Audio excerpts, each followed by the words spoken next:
Hi, Joe. Hi, Rhiane. Nice to meet you. Nice to meet you. This is an amazing place, but tell me, where are we? So we're here at the back of this amazing mountain, Skiddaw, and this is going to be our next biggest and best nature reserve. Oh, that's exciting. Tell me about some of the plans that Cumbria Wildlife Trust has got for this place then.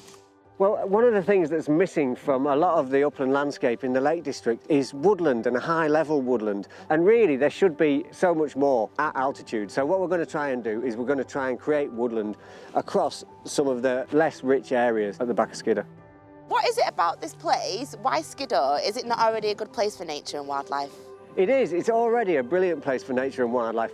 And we're going to spend quite a lot of time trying to restore some of the habitats, some of the important habitats that are already here. There's a lot of peatland in the bottom of the valley here, and what we want to do is to restore the peatland to make sure that that carbon is locked in, that the habitat is at its best. But there are also habitats that are missing, and what we want to try and do is to recreate some of the habitats that would have been here a long, long time ago. So when you talk about reintroducing missing habitats, can you give me an example of what a missing habitat would be that you'd be trying to introduce?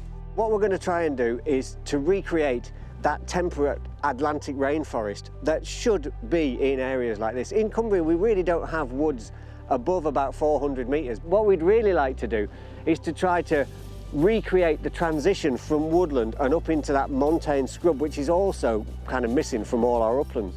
So you talk about reintroducing habitats, and what about reintroducing species? Like, what would you love to see here? It would be great to have black grouse back in this environment. You need scattered trees for black grouse. It would be great to have some of the woodland birds and the warblers. So you're basically saying that once we reintroduce the habitats, then the animals will naturally come? Yeah.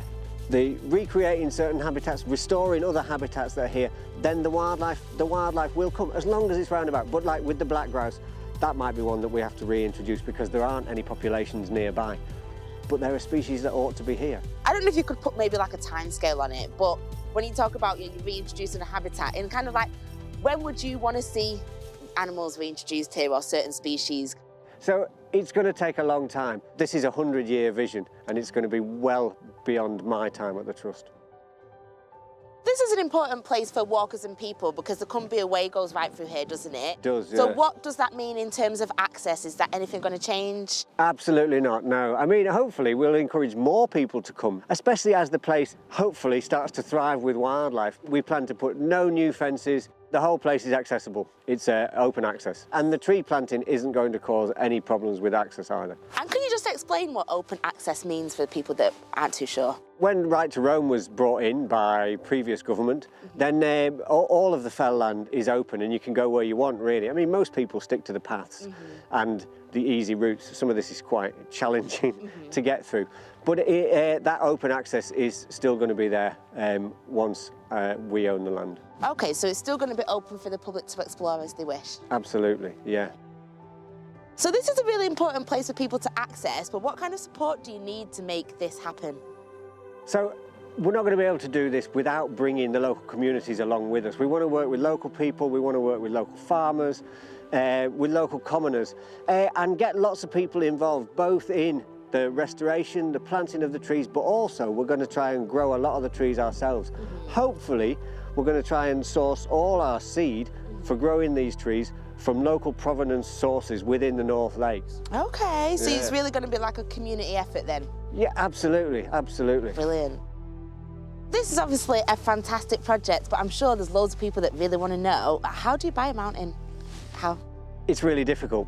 We have to raise a hell of a lot of money, and we've been working really well with partners and very generously through the Aviva Atlantic Rainforest Programme, we've been able to get the majority of the money together, but we're still short. We still need 1.25 million to secure the site. So as part of that fundraising, we're asking people to donate, and you can do that via our website. So Joe, thank you so much for showing me the site. It's been really exciting to be here. Can't wait to see the valley transformed. If you need any volunteers, I'm available. Excellent. And I'll definitely be coming back. Excellent, lovely to meet you.